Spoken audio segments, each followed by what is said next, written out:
tous. Quand on s'amuse avec ses potes sur circuit ou en mode libre en extérieur, on est souvent tenté de se tirer la bourre avec ses potes. Alors, rien de mieux que de s'inscrire à une course. Aujourd'hui, je vais me remettre dans la peau d'un débutant pour sa première course afin d'essayer d'aider ceux que cela intéresse, l'aspect compétition, à se lancer dans le grand bain en étant serein. N'ayant pas un niveau championnat du monde, mais avec quelques années de pratique et quelques courses à mon actif, nous allons voir ensemble comment préparer sa course au mieux, les éléments à savoir, ceux à ne pas oublier, afin d'aller décrocher un premier podium et pourquoi pas un trophée. Ici je parlerai surtout d'un point de vue électro, car en nitro c'est un peu différent, mais nous ferons une parenthèse à la fin de la vidéo. Dans un premier temps, je vous conseillerais de vous inscrire aux courses amicales GP course de marque, car c'est pour moi la meilleure façon de se faire la main sans la pression qu'il peut y avoir dès qu'on attaque les courses officielles, régionales, dites de ligue. Je ne peux que vous conseiller de prendre une licence auprès de la Fédé, la FFVRC, afin d'avoir l'assurance incluse. De plus, pour des amicales et autres GP, une licence simple dite loisir suffira. On trouvera donc la licence dite loisir, la licence ligue, pour tout ce qui va être course de type régional, une licence nationale pour tout ce qui va être champion de France, international, etc.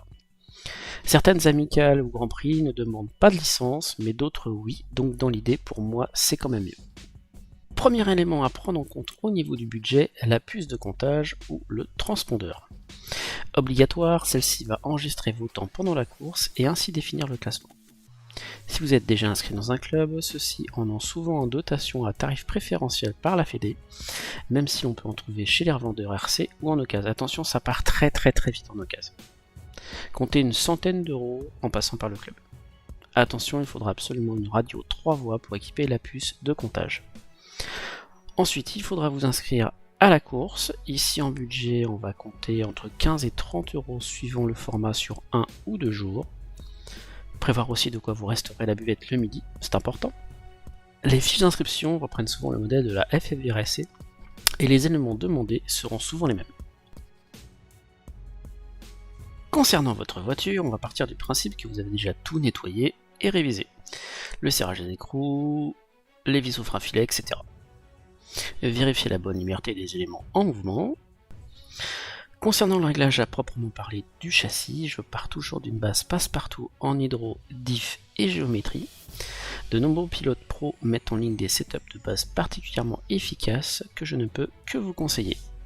Ensuite, concernant la physionomie de la piste, je vous conseillerais d'aller voir des vidéos de celle-ci sur le site du club, voire de chercher des vidéos sur YouTube par exemple, afin de vous faire une idée.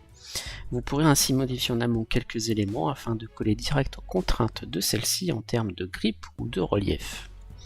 Côté électronique, évidemment, vérifiez que tout fonctionne avant. On jettera aussi un œil au câble sensor si vous l'utilisez. En termes de budget, je vous conseillerais d'avoir un cerveau de secours, c'est quand même très pratique. Pour une première course, on ne va pas aller chercher le dixième de seconde, mais plutôt la régularité.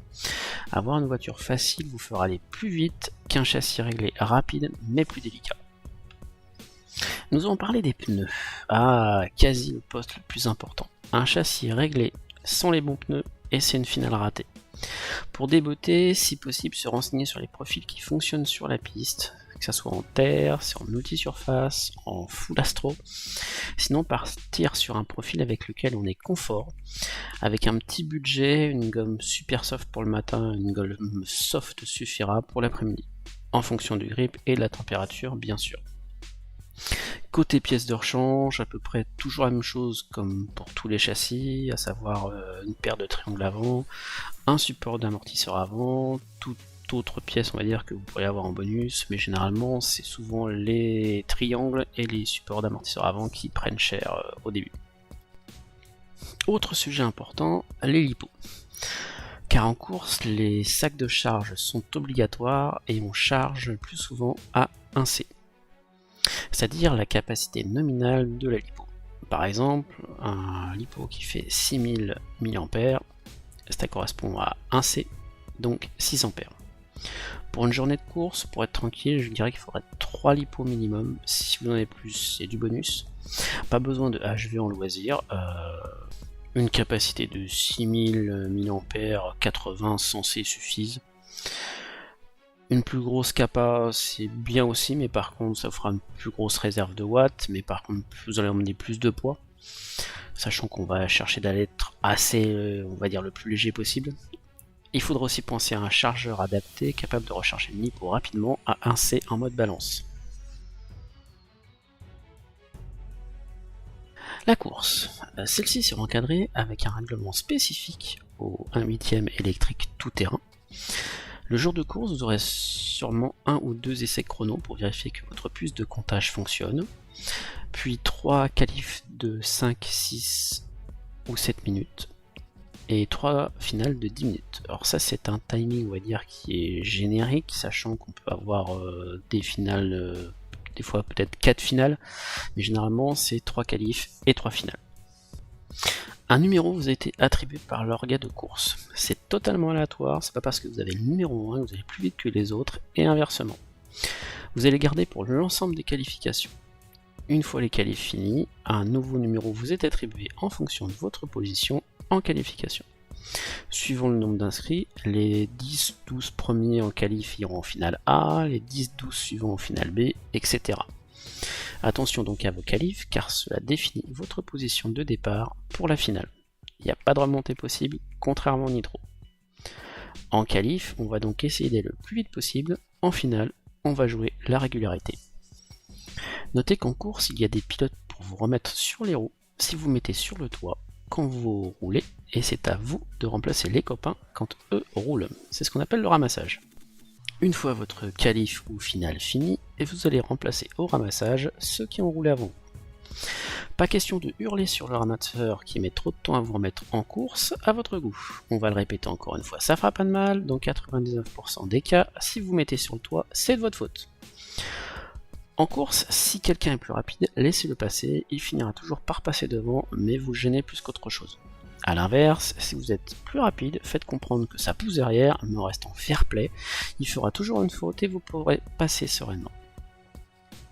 Attention aussi, une fois votre manche de finale ou de qualif fini, pas question de se lancer dans de la bricole à la descente du podium. On éteint la voiture, la radio et on file à son poste de ramassage. Votre numéro de voiture correspond à un numéro de poste de ramassage, demandez à une personne du club si vous êtes perdu. Voilà, la course est finie, place au podium. En fonction de vos résultats sur l'ensemble des manches de finale, une place vous est attribuée. Et si vous en êtes bien sorti, pourquoi pas monter sur le podium? J'espère que cette vidéo vous aura plu. J'ai essayé de faire un condensé au maximum parce qu'il y a encore plein de choses à dire. Concernant les courses en nitro, on aurait pu parler aussi donc des ravitaillements, des remontées, mais bon ça je me suis pas trop attardé dessus parce qu'on parlait vraiment de l'électrique.